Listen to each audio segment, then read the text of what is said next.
तो मिला मुझे एक बेहतरीन कॉमिक्स ब्लैक स्पाइडर। जो ब्लैक वाला स्पाइडरमैन है उसको मार्वल डीसी की तरह उसी की तरह लगा, तो हमने सोचा नया एक्सपेरिमेंट रहेगा। और उस दौर में परमाणु के ऐसे रेयर कॉमिक्स आती थी और बेहतरीन आती थी स्टोरीज़। एक अजीबोगरीब प्रोफेसर रहता है जो मकड़ियों पर रिसर्च करता रहता है और उस एक्सपेरिमेंट में वो सफल भी हो जाता है।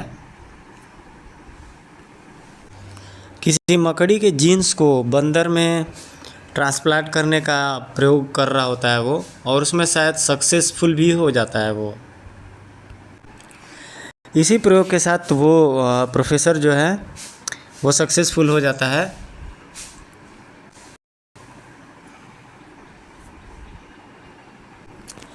और फिर से किसी एक्सपेरिमेंट में लग जाता है। और इधर परमाणु जो है कि वो दिल्ली का रखवाला, दिल्ली का छत, उस दौरान परमाणु की ज़बरदस्त कॉमिक्स आती थी।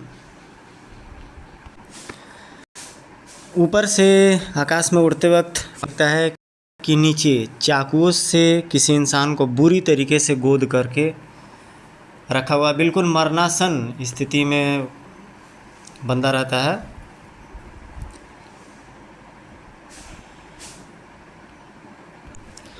और इधर एक चाकू लिए शख्स प्रोफेसर जुगार के सामने दिखाई पड़ता है, जिससे कि जुगार के मन में कोई अनहोनी घटना चलने लगती है।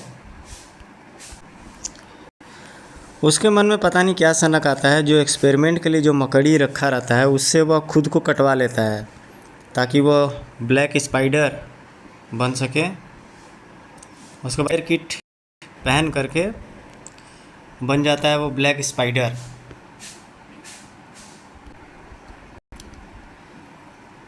तभी उसके मंसूबों पर पाने के लिए वहाँ पे परमाणु उर्फ विनय जाता है। ये परमाणु का क्लासिकल पेंट था और ये इस दौरान की कॉमिक्स भी सुपर्ब थी।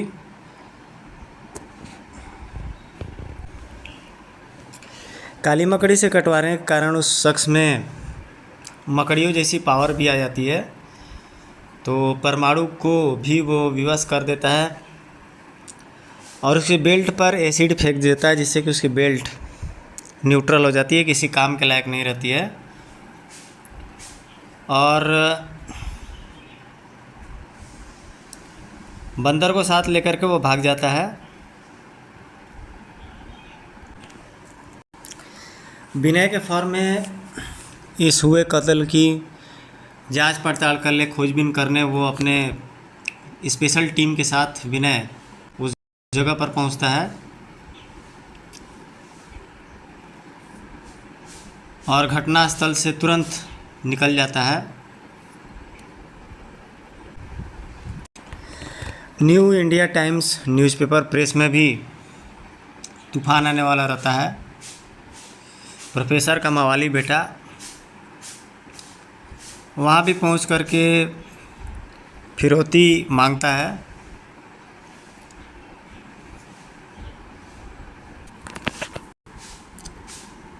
एक बार फिर परमाणु वहाँ पे पहुँच करके उसे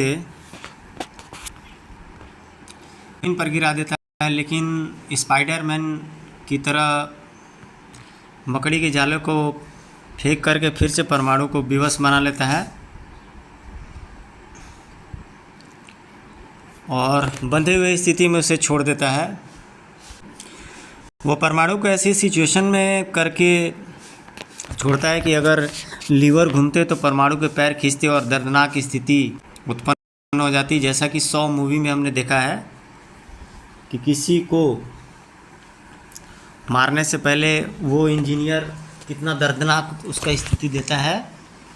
ठीक उसी प्रकार से लीवर और पुली में परमाणु को फंसा करके ऐन वक्त पर प्रियंका पहुंच करके परमाणु को आज़ाद कराती है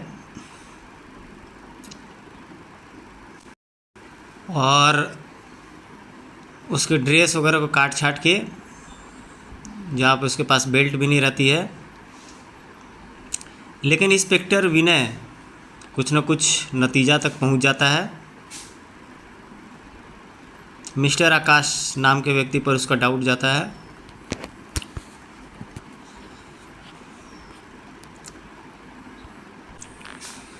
किसी अनूप नाम के लड़के के बारे में छानबीन हो रही है। मिस्टर आकाश उस पर शक करते हैं कि पिता का हत्यारा वही है, लेकिन विनय को इस पर कंफर्मेशन नहीं होता है। वो कल आने का प्रॉमिस करके वहाँ से चला जाता है। इंस्पेक्टर विनय फिर से तफ्तीश में निकलता है महावीर गार्डन में और किसी एक साय का पीछा करता है, जहाँ पर उसके गर्दन पर एक भीषण चोट निकलती है और वहीं पर बेहोश हो जाता है। और जब उसकी आँख खुलती है तो मिस्टर आकाश को अपने आप को रेस्क्यू करते हुए दिखाई देता है। वहीं पर उसे ब्लैक स्पाइडर भी दिख रहा है और एक खास प्रकार के बंदर की आवाज़ भी उसे सुनाई पड़ती है, खौं खौं की आवाज़। आकाश नाम के युवक से पूछताछ चलती है और बताता है कि उसके पिता की हत्या में कोई भी हाथ नहीं है।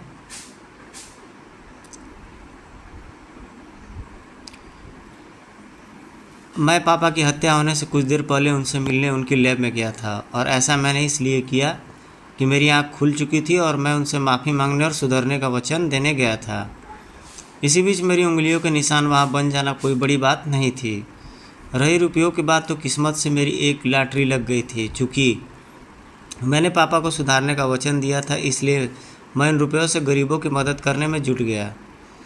गुड, दलीलें अच्छी हैं, लेकिन क्या तुम बता सकते हो कि कल रात तुम महावीर गार्डन में क्या करने गए थे? मैं वहाँ रंजना से मिलने गया था। हम दोनों रोज़ वहाँ मिलते थे, लेकिन जब हमने तुम्हें वहाँ देखा तो हड़बड़ा गए और भाग खड़े हुए। लेकिन मैं अभी थोड़ी ही दूर भाग पाया था कि भड़ाक, ओह, मेरे सिर पर तेज़ प्रहार हुआ और मैं बेहोश हो गया। जब मुझे होश आया तो मैं गार्डन से बाहर निकला, तभी पुलिस ने मुझे पकड़ लिया। कहानी अच्छी गढ़ लेते हो तुम्हें तो लेखक होना चाहिए। ज़रा अपने हाथ तो दिखाइए। इन सब घटनाक्रम से बेखबर फिर एक बार इंस्पेक्टर विनय आकाश के घर जा पहुंचता है और उससे पूछताछ करने लगता है और तफ्तीश करने लगता है। वहाँ पर उसे बंदर की आवाज़ फिर से सुनाई देती है। तभी जाते हुए मिस्टर आकाश को विनय आवाज़ देकर के रोक लेता है। इंस्पेक्टर विनय एक गेम खेलता है, कहता है कि मैं आपसे हाथ मिलाया था आते वक्त, तो जाते वक्त भी मुझे हाथ मिलाना चाहिए।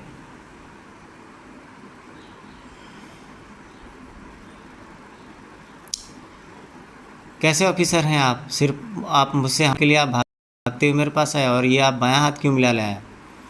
आकाश ने भी अपना बायां हाथ आगे कर दिया, जिसे इंस्पेक्टर विनय ने मजबूती से थामा और एक क्या इस बदतमीजी है इंस्पेक्टर, आपने मेरी घड़ी क्यों तोड़ ली? इस निशान को देखने के लिए जो सर्तिया मकड़ी के कांटे का निशान है, इसका मतलब कि तुम ही ब्लैक स्पाइडर हो।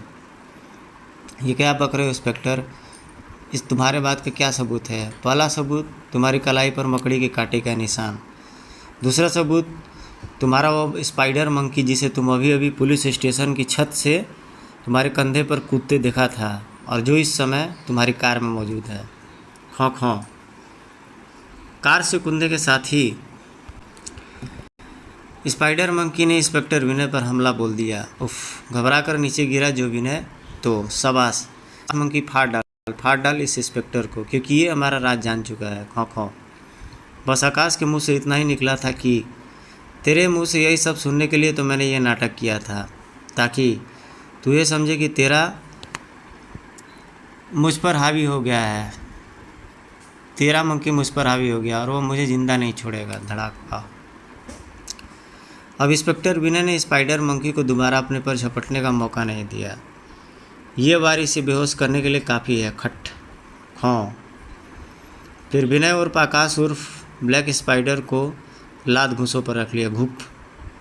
तुम सोच रहे होगे आकाश, काश इस समय स्पाइडर किट तुम्हारे पास होती।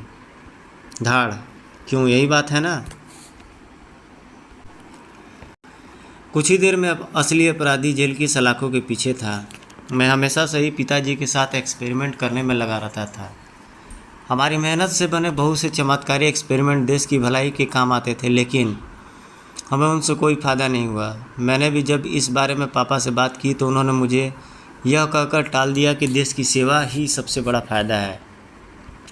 लेकिन मैं उनके विचार से सहमत नहीं था, क्योंकि मैं दौलत और दुनिया के हर ऐशो आराम के सपने देखता था। उस दिन जब मैंने पापा ने किसी भी मनुष्य में स्पाइडरमैन वाले गुण पैदा करने वाले एक्सपेरिमेंट की इजाद की, तब मेरे दिमाग में शैतानी कीड़ा बुलबुला उठा। मैंने निर्णय ले लिया, मैं इस एक्सपेरिमेंट को हथियाऊँगा, चाहे उसके लिए मुझे कोई भी कीमत क्यों न चुकानी पड़े।